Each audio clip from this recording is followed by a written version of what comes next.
itu pusat data dan gimana ya cara kerja pusat data?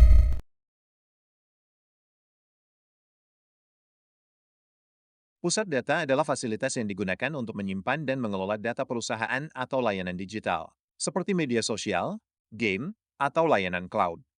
Terus, gimana cara kerja pusat data? Yang pertama, pengguna akan mengakses data melalui perangkat mereka. Lalu data diteruskan melalui jaringan ke server.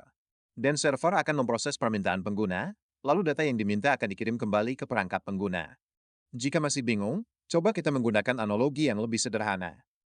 Pusat data bekerja seperti perpustakaan raksasa digital, di mana server adalah pustakawan yang membantu Anda menemukan buku yang Anda cari.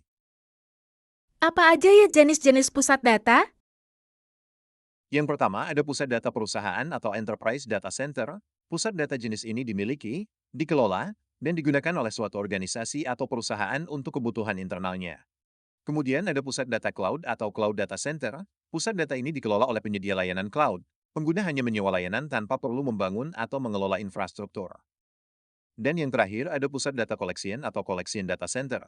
Collection adalah pusat data yang menyewakan fasilitas dan infrastruktur fisik kepada berbagai bisnis. Perusahaan menyimpan server mereka di fasilitas ini, tetapi masih mengelola perangkat keras dan perangkat lunaknya sendiri. Dan ini tabel perbandingan dari ketiga jenis pusat data tersebut. Apa aja sih contoh pusat data yang terkenal? Ada banyak pusat data yang terkenal. Contohnya Google Data Center, Amazon Web Service, dan Microsoft Azure.